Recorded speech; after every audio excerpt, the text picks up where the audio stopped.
Okay, question 5. Here we have a 115 kilogram merry-go-round.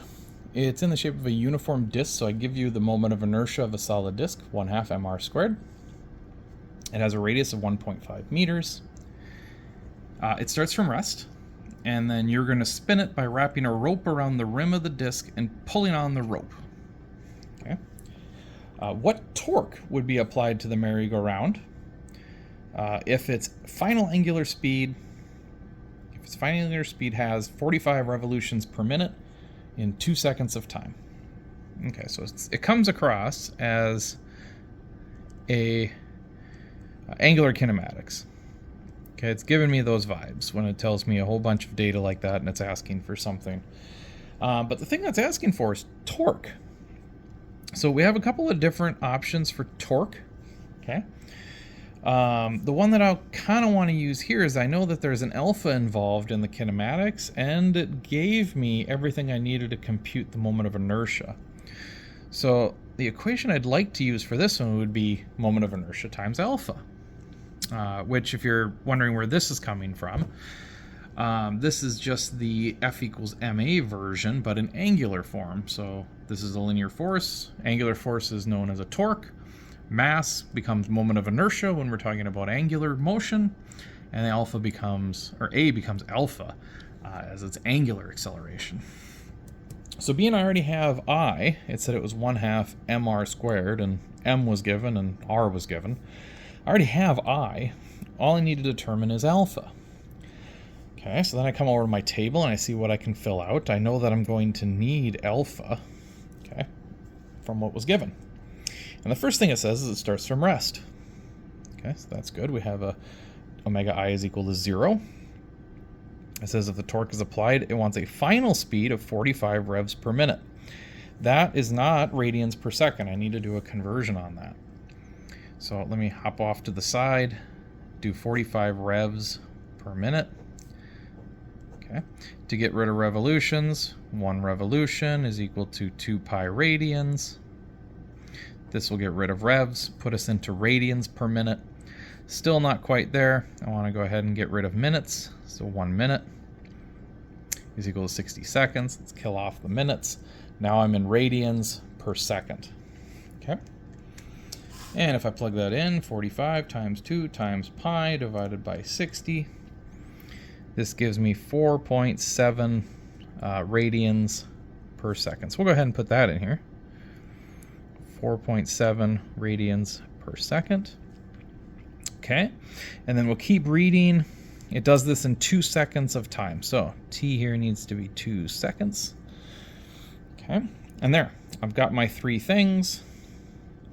The thing I don't care about is position. So I want one that doesn't involve position. So I look at my kinematic formulas, and the first one that we have on there doesn't rely on position. So we have a final angular velocity is equal to initial angular velocity plus our alpha acceleration multiplied by the time.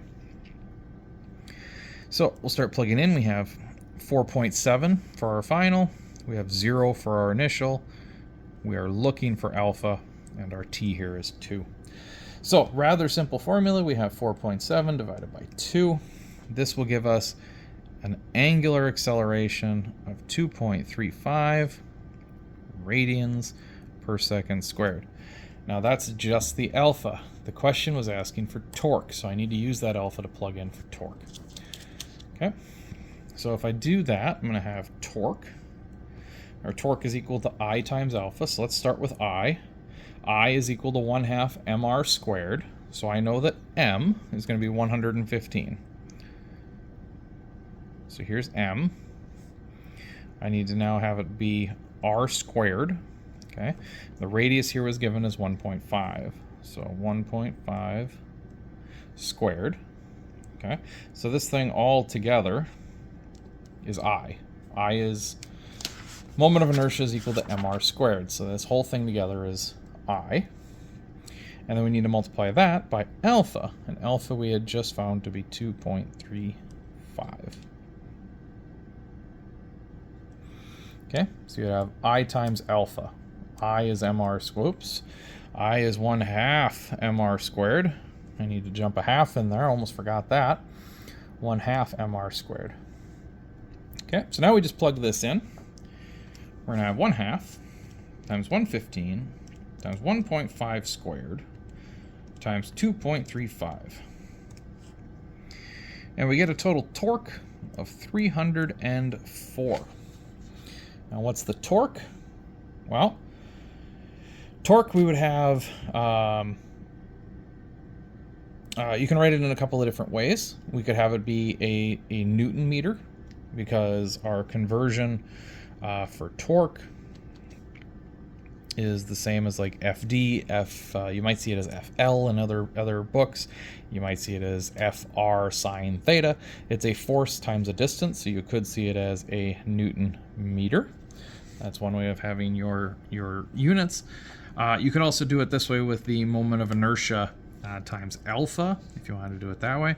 Moment of inertia, we see it's 1/2 times mass. Mass then would be kilogram times a radius squared. So this would be kilogram meter squared times alpha. Alpha is given as radians per second squared.